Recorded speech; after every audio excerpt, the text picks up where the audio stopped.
ಇನ್ನು ಯತೀಂದ್ರ ಅವರ ಸ್ಟೇಟ್ಮೆಂಟ್ಗೆ ಕಾಂಗ್ರೆಸ್ ನಾಯಕರು ಒಬ್ಬೊಬ್ಬರಾಗಿ ಹೇಳಿಕೆ ಕೊಡ್ತಾ ಇದ್ದಾರೆ. ಈಗ ಬೃಹತ್ ಕೈಗಾರಿಕಾ ಸಚಿವ ಎಂ.ಬಿ. ಪಾಟೀಲ್ ಅವರ ಸರದಿ.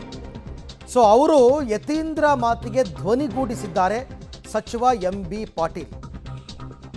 ಸೊ ಅವ್ರು ಹೇಳ್ತಾರೆ, ಸತೀಶ್ ಜಾರಕಿಹೊಳಿ ಅವರು ಹಿರಿಯ ನಾಯಕರಿದ್ದಾರೆ, ಸಿಎಂ ಸ್ಥಾನಕ್ಕೆ ಸತೀಶ್ ಜಾರಕಿಹೊಳಿ ಸಮರ್ಥರಿದ್ದಾರೆ, ಸತೀಶ್ ಜಾರಕಿಹೊಳಿ ಸಂಘಟನಾ ಚತುರರು, ಮುಂದೇನೂ ಸಿದ್ದರಾಮಯ್ಯನವರ ನಾಯಕತ್ವ ನಮಗೆ ಬೇಕು, ಆದರೆ ಈಗ ಸಿಎಂ ಸ್ಥಾನ ಖಾಲಿ ಇಲ್ಲ.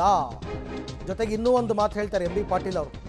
ಯತೀಂದ್ರ ಸಿದ್ದರಾಮಯ್ಯ ಅವರು ಬೆಳಗಾವಿಗೆ ಹೋದಾಗ ಸತೀಶ್ ಜಾರಕಿಹೊಳಿ ಪರ, ವಿಜಯಪುರಕ್ಕೆ ಬಂದಾಗ ನನ್ನ ಪರ, ತುಮಕೂರಿಗೆ ಹೋದಾಗ ಪರಮೇಶ್ವರ್ ಪರ ಮಾತಾಡ್ತಾರೆ. ಅದೇನು ಅದರಲ್ಲೇನು ವಿಶೇಷತೆ ಏನು, ಸ್ಥಳೀಯ ನಾಯಕರ ಬಗ್ಗೆ ಮಾತನಾಡ್ತಾರೆ ಅನ್ನೋ ರೀತಿಯಲ್ಲಿ ಎಂ.ಬಿ. ಪಾಟೀಲ್ ಅವರ ಸ್ಟೇಟ್ಮೆಂಟ್.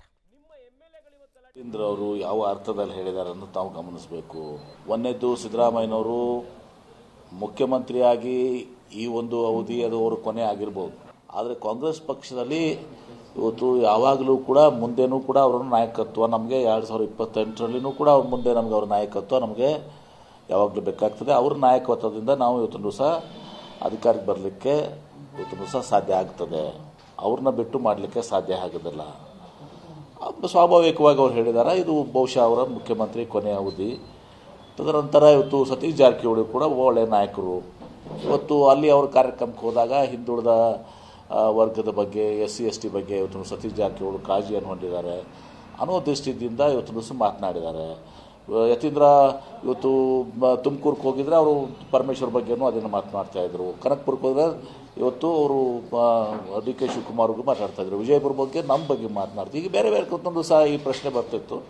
ಹೀಗಾಗಿ ಆ ಒಂದು ಅದನ್ನು ತಾವು ಭಾಳಷ್ಟು ಅದನ್ನು ಬಣ್ಣ ಕೊಟ್ಟು ಅದು ಮಾಡಿಕೊಟ್ಟು ಸುಣ್ಣ ಹಚ್ಚಿ ಇದು ಮಾಡೋಕ್ಕೆ ಅದು ಉಪಯೋಗ ಇಲ್ಲ. ಅದು ಆ ಒಂದು ಅರ್ಥದಿಂದ ಹೇಳಿದ್ದಾರೆ. ಸ್ವಾಭಾವಿಕವಾಗಿ ಎಷ್ಟೋ ಸಲ ನಮ್ಮ ಕಾರ್ಯಕ್ರಮಗಳು ಅನೇಕರು ಬರ್ತಾರೆ, ಸ್ವಾಮಿಗಳು ಬರ್ತಾರೆ, ಇವ್ರು ಬಂದು ಹೇಳ್ತಾರೆ, ಬೇರೆ ನಾಯಕರು ಬರ್ತಾರೆ. ಇವತ್ತು ಎಂ.ಬಿ. ಪಾಟೀಲ್ ಹಿಂಗೆ ಆಗಲಿ